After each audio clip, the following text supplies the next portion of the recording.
বিসমিল্লাহির রহমানির রহিম। আসসালামু আলাইকুম এভরিওয়ান। রুমা কিচেনে সবাইকে স্বাগতম। অন্য জাতির জন্য আদাব। তো বন্ধুরা, আমি চলে এসেছি আপনাদের মাঝে আমাদের ছোট্ট গ্রামটাকে ঘুরে ঘুরে দেখানোর জন্য। দেখেন, এই যে গ্রামের প্রথম আমার বাড়ি থেকে শুরু করে যাইতেছি আর আপনাদেরকে দেখাইতেছি। আপনারা বলেছেন যে গ্রামের দৃশ্য দেখতে খুবই ভালো লাগে এবং সুন্দর লাগে, তাই গ্রামের দৃশ্য দেখানোর জন্য রুমা কিচেন থেকে সবাইকে স্বাগতম জানিয়ে আমি আবারও চলে এসেছি। তো বন্ধুরা, গ্রামটা ঘুরে ঘুরে দেখানোর জন্য আমি তো অলরেডি শুরু করে দিয়েছি। তারপরে চলে যাচ্ছি হেঞ্চা বা মালঞ্চ শাক নেওয়ার জন্য। এই বাগানে বা পুকুরের পাশে অনেকগুলো শাক আছে, এই শাকটা নিয়ে আসবো। আমরা অলরেডি অনেক শাককে চিনি না এবং খাইতেও জানি না, তাই আমি খাওয়ার জন্য বা উঠানোর জন্য চলে আসছি। এই যে দেখেন, ডালাতে উঠাইতেছি। আর কচু শাক আছে এখানে, মালঞ্চ বা হেঞ্চা শাক আছে, কলার থোর বা মোচা আছে, আটা আছে, বিভিন্ন প্রকারের শাক আছে বন্ধুরা। আমি উঠায় নিচ্ছি আর এই গ্রামটা আপনাদেরকে দেখাইতেছি। দেখেন, ঝমঝম বৃষ্টির পরে শাকগুলো সতেজ হয়েছে পানি পেয়ে। আর কত সুন্দর গ্রাম। আর এই বাগানটার ভিতরে আমি কিন্তু এগুলো উঠাইতেছি।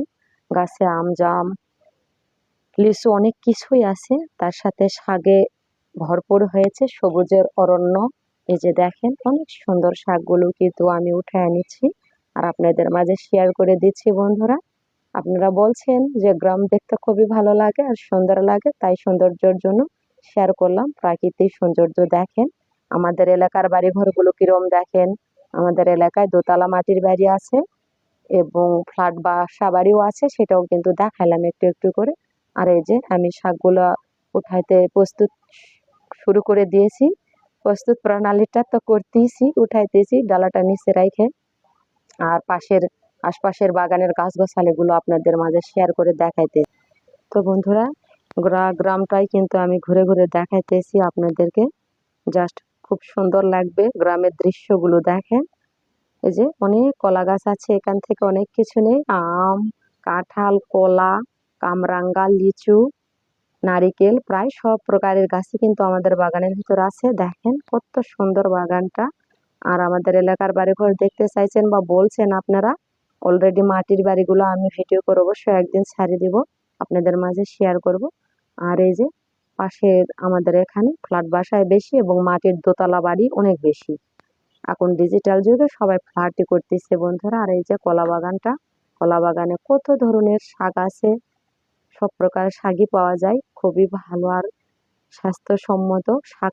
কচু খেলে গায়ে রক্ত পরিষ্কার থাকে, পায়খানা পরিষ্কার হয়, বাস ক্লিয়ারলি হয়ে যায়, বাবা কোনো যন্ত্রণায়। এই যে বাড়ি ঘরগুলো দেখেন, আর সামনে গুচ্ছ আছে, ওই যে মাটির বাড়ি, ওই যে গুচ্ছগুলো এগুলো দেখালাম, কাছে যায় দেখাইতে পারি নাই। তো একদিন কাছে গিয়ে দেখাবো, সমস্যা নাই। গুচ্ছটা তো আগে আমি আপলোড করে দিয়ে দিয়েছিলাম, গ্রামের কিছুটা অংশ দৃশ্যটা আমি দিয়ে দিয়েছিলাম। তারপরে চলে আসলাম এই যে এই গাছ গোছালির ভিতরে। আম, জাম, কত গাছ আছে, আমড়া গাছ আছে, আমড়া গাছের আমরাও ধরছে। ইনশাল্লাহ একটু বড় হলে অবশ্যই আমরা আচার করে আপনাদের মাঝে শেয়ার করে দিব। আর এই টেস্টি টেস্টি আচার, টক ঝাল মিষ্টি খাইতে সবারই পছন্দ লাগে। গাছে কাঁচা আমও কিন্তু প্রচুর পরিমাণে আছে, এখনো পুড়ে যায়নি।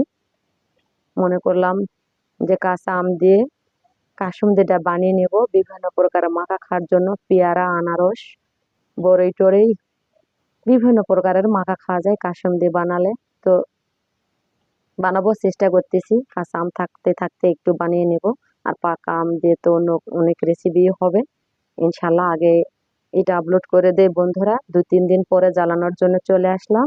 আর মূল রেসিপিতেই কিন্তু ফিরে আসলাম গ্রামের দৃশ্যগুলো দেখে। এই যে আমি এক ডালা হেঞ্চা বা মালঞ্চ শাক উঠে নিয়ে আসছি। এই যে দেখেন কত সুন্দর শাকগুলো, সতেজ। মন চাচ্ছিল সবগুলো উঠাইতেই থাকি, চলে আসতে মন চাচ্ছিল না। তারপরে কিন্তু আমি শুকনা মরিচ এবং সাথে 2-1টা কাঁচা মরিচ দিয়ে আমি শাকটা কিন্তু অলরেডি তেলানিটা দিয়ে দিয়েছি একবারে। কাঁচা শাক দেখেন, এক ডালা শাক যে এতটুকু হবে আমি ভাবতেই পারি নাই। আর এই যে গরম কুসুম তেলটা দিয়ে দিচ্ছি সামান্য পরিমাণ পানি থাকা সত্ত্বে, তাহলে শাকটা সবুজ সবুজই রয়ে যাবে এবং ভালো লাগবে। আর গরম কুসুম তেল দিলে না ভাজিটা ঝরঝরে হয়, খুবই ভালো হয়। এতে কখনো ভাজি কড়াইতে লেগে যাবে না, খুব ভালো হবে আর খুব সুন্দর লাগবে বন্ধুরা। শাকের কষে কড়াইটা লালটি হয়ে গিয়েছে, আর রান্না করার পর তো অবশ্যই সাদা ফকফকে জিনিসও একটু দাগ লাগে। অলরেডি তার মাঝে আমি পাঁপড়গুলো ভেজে নিচ্ছি, এই যে পাঁপড়, তার সাথে দুইটা অ্যাডজাস্ট করে দেখাচ্ছি। তারপরে শাকটাও ভেজে নিচ্ছি আমি সবুজ সবুজ রেখে, কত সুন্দর হয়েছে দেখেন। এভাবে ভেজে নিলাম, একটু আপনাদের ভালো লাগার জন্য একটু মডেল করে নিলাম। তো আমি এমন কিছু পারি না থাম্বনেল লাগানোর জন্য, প্লিজ বান্ধবীরা বন্ধুরা সবাই দাদা ভাই দিদি ভাইয়েরা আমাকে হেল্প করবেন, কমেন্টের মাধ্যমে জানাবেন। আমার রান্না করা শেষ হয়েছে, আমি কিন্তু খড়ি অথবা লাকড়িগুলো দিয়েছি, আর চুলার তাপে উনুনেই হচ্ছে আপনার ভাজিগুলো ঝরঝরে হয়ে যাবে, সেটাও দেখাইতেছি। দেখেন কি করব, জুম করলে যে হাত পা বুড়ো মানুষের মতো হয় এটা জানতাম না, আজকেই শুধু জাস্ট জানলাম। আর এই যে আমি সরাসিটা ইউজ করতে পারি এখন একটু একটু, তারপরে সবটা পারি না। আর পরিবেশন করে দেখানোর জন্য অলরেডি চলে এসেছি, সাথে শাক ভাজি আর এই যে উদ্রি ভাজি অথবা ভুড়ি, যার এলাকায় যেইটা বলে, আমাদের এখানে উদ্রি ভুড়ি জিগরি তিনটাই বলে। জাস্ট গরম ভাত আর শুকনো মরিচ দিয়ে ভাজার সাথে জিরে দেওয়া, পারফেক্টলি আদা রসুন এগুলো দিয়েছিলাম। ভালো থাকেন, সুস্থ থাকেন, আল্লাহ।